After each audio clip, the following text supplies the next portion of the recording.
Okay, thank you both for joining me today. I ought to say straight up at the front end for anyone who bothers to dip into this conversation that we're having, that we know each other quite well. We all work together. You're all associates of Poisson Rouge. But the reason for the conversation is today is that it's to talk about emotional intelligence. The reason I've asked you both to join this conversation is because you're both experts in emotional intelligence. That's scary, isn't it? And so, what I'd like to do before we begin is just ask you both if you could just introduce yourself and explain your relationship with emotional intelligence and why we're having this conversation. So, I'll start with Francesca, if I may. Fran. Yeah, sure. Hi, Mark. Okay, yes. So I'm Francesca Proudman. I work extensively as a business coach, also as a life coach, and I use emotional intelligence, I would say, in all of my sessions. It's a really, really important factor of self-awareness and understanding who one is. So emotional intelligence has become almost an area of, well, certainly an area of expertise, but it's an area of focus for most of my coaching, whether business or outside of business. And it's just proven invaluable in everyone's journey when they're looking at improving themselves. Okay, thank you. So, you've got experience of using it in coaching and development. Mm-hmm. Mark, if you'd like to introduce yourself.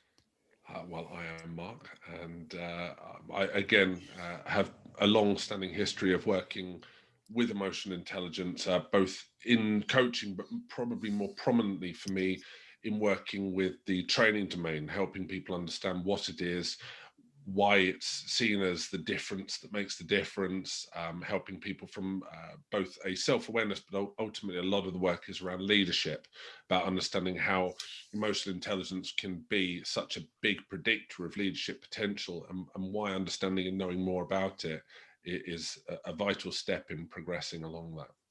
Great. So my first question to both of you is that all three of us sadly are old enough and ugly enough to remember training fads that came through our industry in waves of enthusiasm.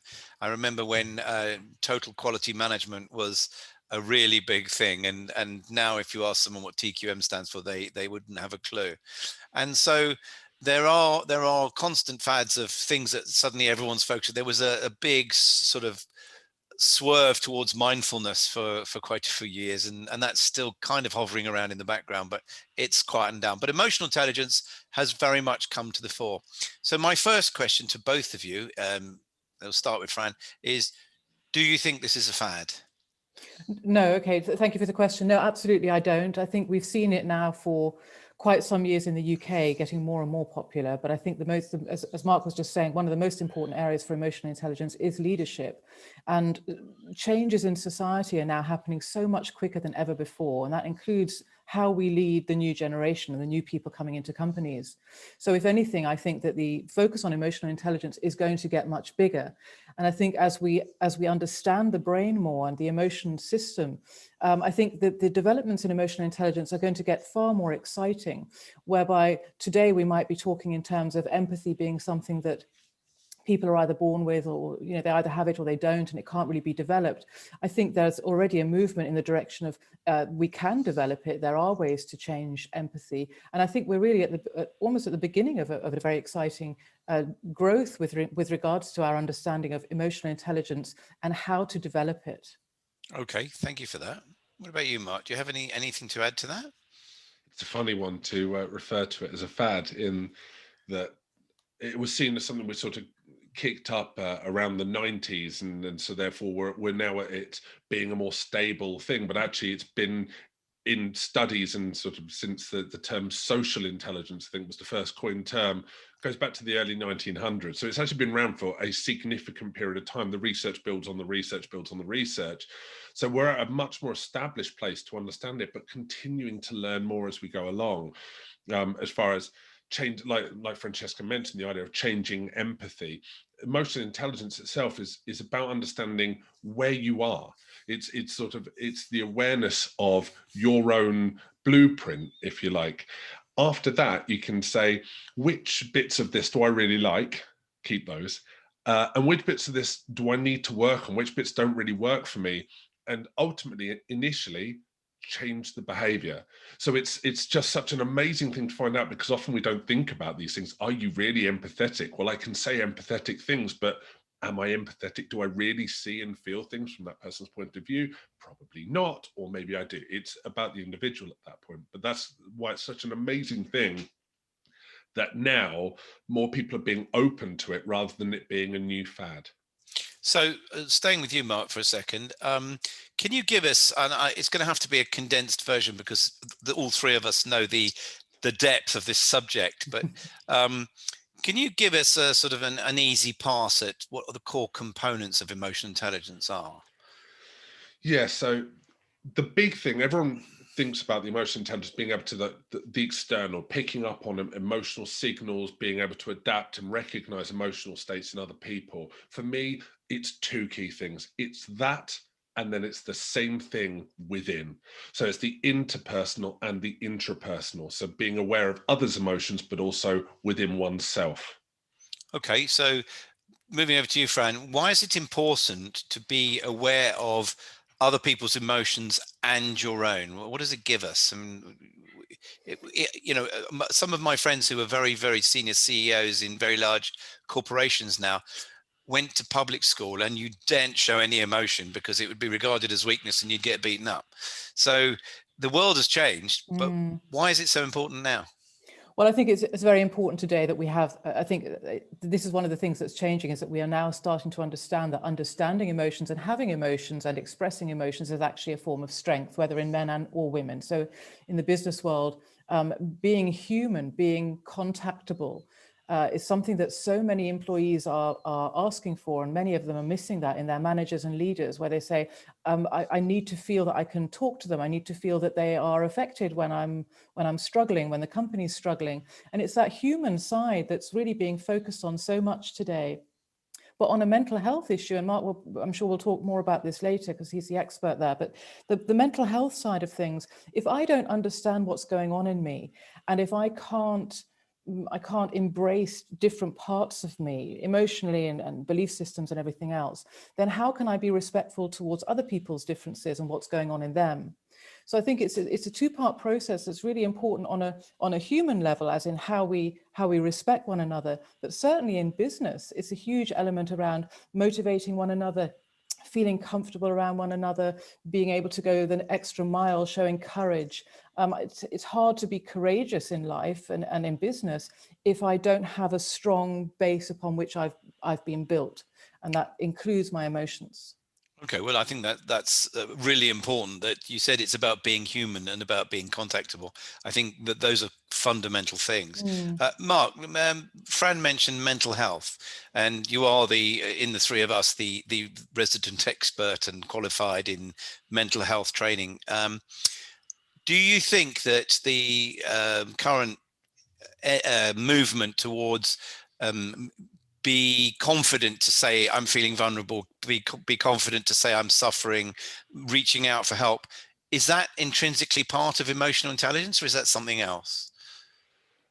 Yes and no, I suppose. It's a little bit of both. The idea, even go back to leadership, the idea of being vulnerable now is the strength, where once the strength was to not be vulnerable. We want to know that the leaders are approachable, that we want to look to a leader and say, this bad thing's happening, for them to go, yeah, it's tough.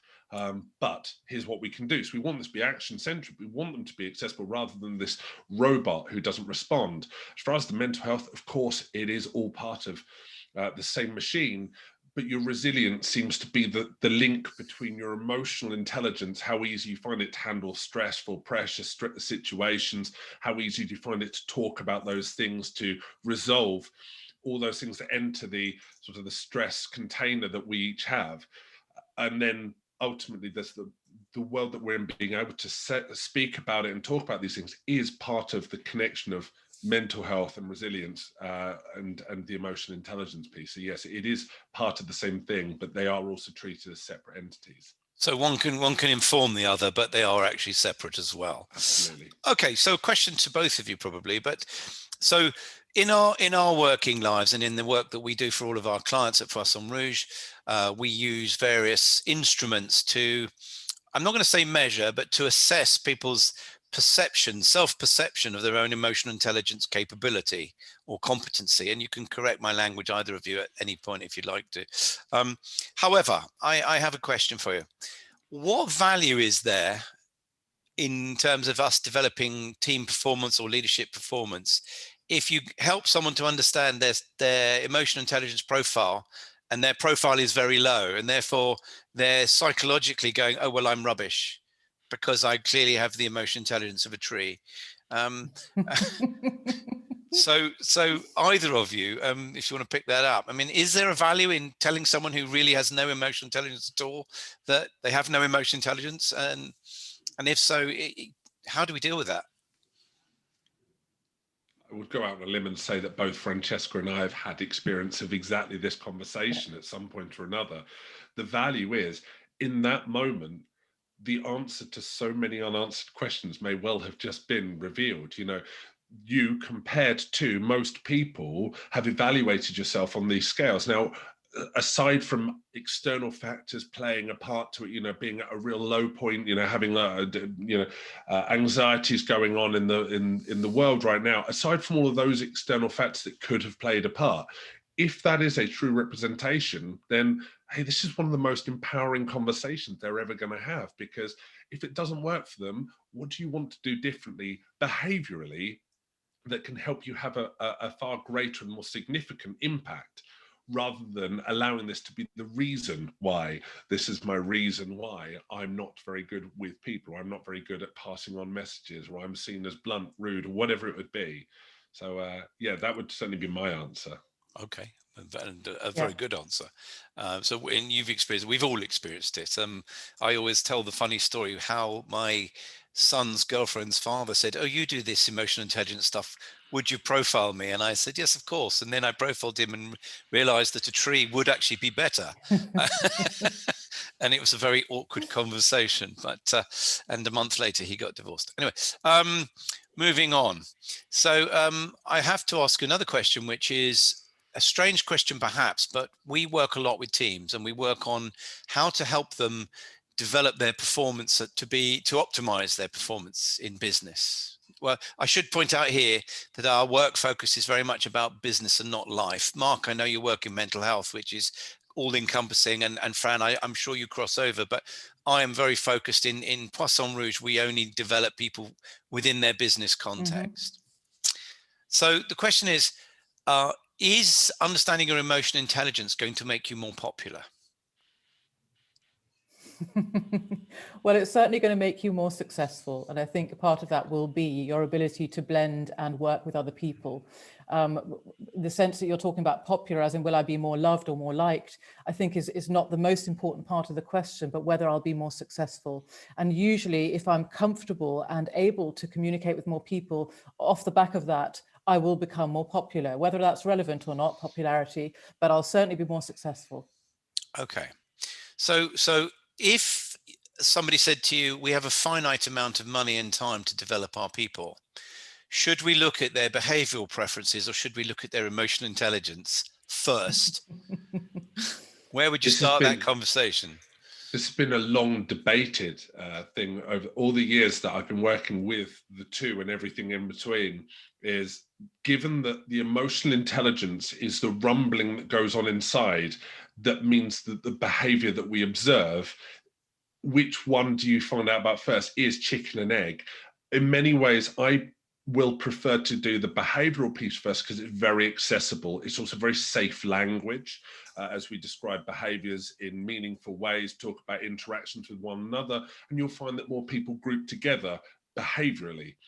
However, once you step out and you go into emotional intelligence, suddenly you've got this almost infinite number of positionings and sort of placements against one another that differentiate people, that it goes from being the pencil sketch to being a fully HD colored picture, with so much there, especially with an effective conversation that tells the rest of the story. It feels to me a much more user-friendly transition, though understanding the emotional intelligence first would also work, because it would explain the behaviors. But I do tend to find that for a user-friendly experience, behaviors lead to the emotions. So I ought to just preface that, because again, the danger of a conversation like that between three people who know what they're talking about is they forget that no one else has a clue what they're talking about, and that is a danger we know, because we fall into that trap. So I just want to say for anyone listening in that emotional intelligence is are dimensions of personality, and behavior is not personality. So, Fran, do you want to pick that up and just explain that a bit better than me, because I'm a Luddite? Yes, no, that's fine. I think it's important. It's good you've mentioned it. So I think when we look at behavior, when we look at personality, behavior is one part of that, as is my emotion. My emotions are a part of my personality, and my thought processes, and that's what makes up my personality. So when we look at behavior, we are looking at a really relevant section of personality, but it's not normally deemed part of a personality test because it's only one part of the whole picture. But what Mark said, I would totally agree with, is that normally if you're going into a company and looking at improving a team or improving a performance, the behavioral piece is a very safe and valuable safe and valuable place to start to look at what is the outer perception that this person brings with them. Are they assertive, forceful, or more communicative and friendly? What are they showing to the outside world?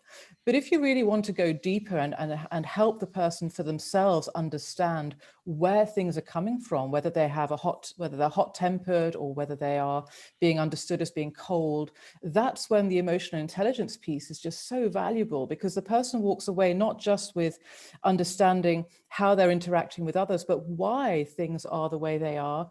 And that's a gift on two sides. The person walks away hopefully therefore becoming a better person, in the sense of easier to work with and finding ways to manage their emotions better. But also, as a whole human being, they walk away with knowledge about themselves that they perhaps didn't have before. And I think if we remember that emotional intelligence is about recognizing emotions, understanding emotions, and then influencing them, I think when we understand those three pieces together, whether it's towards ourselves within or towards people we work with, then we understand, I think, the real power of emotional intelligence. But an expert like yourself and Mark and myself, when we understand the behavioral part of that, I can go into a company and we can just use a behavioral tool, and I as an individual can probably understand what might be going on behind the scenes. But that's where our knowledge is so valuable, that we can then pull those two things together, the behavioral side and the emotional side. Okay, so just to be clear for everybody listening, we are basically saying that if you understand the emotional intelligence side of someone, it's a much more granular deep dive into what makes them who they are and why they respond, communicate, and behave in certain ways. When we look at their behavioral preferences, it's just they might be someone who likes to talk in short sentences, have a little information, and be quite assertive in the way that they enforce that. Other people might like to sit in a darkened room for 4 days before they'll talk to anyone and make decisions about anything. So it's a slightly different approach to understanding self and others. Would you say that because time is short and life is short, they're nice to have? Or would you say that they're essential as part of a high performing team?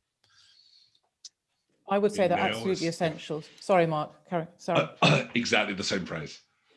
Okay, so sorry, just repeat what the phrase was.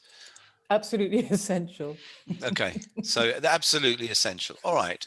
So just switching it up slightly, can we do a lot of work in conflict management and developing a concept in businesses and in teams that conflict is a necessary and useful tool, and we need, rather than avoiding it, we need to be better at it. Would you say, and I'll address this to you, Mark, because you and I have done a lot of work together on the conflict front, not with each other, I should point out. Would you say that emotional intelligence is an important part of helping people to understand conflict? Certainly their position in conflict, yeah. As people understand that they might have elements like assertiveness, for example, being beyond just what we're describing behavioral assertiveness, cuts to the chase or doesn't, but what about someone's real demand, internal need to get their point heard, or someone who deep down inside just has a, if it doesn't matter, it's not worth, peacekeeper kind of territory. in conflict, you need to know that that's your go-to, because actually the work demand and actually the role may require you to change and adapt those things circumstantially. But everything else, again, avoiding stress or finding things build up too quickly for you, all of these things, all of the valuable components and a piece of information you will find out by exploring emotional intelligence would ultimately impact every bit of how you go into conflict with someone else, but also how you respond to someone else who you start to pick up on their nuances in conflict. It makes you just more alert to those elements. Okay, so in the same vein, it would have the same power and importance with things like negotiation and influencing skills, because it's how you read what's going on in somebody else and it's how you interact with them. Just to be clear, because again, we're taking this for granted because we know, but we work with a model which has facets of emotional intelligence. Could Mark, could you just rattle some of them off for us so that people understand? I mean, I know we've got assertiveness. You've already mentioned that. What else have we got? Yes, there are numbers of 15 individual components within this of traits, as we refer to them, facets and factors. And we're talking about anything from your positivity towards the past, present, future, such as happiness, optimism, and self-esteem.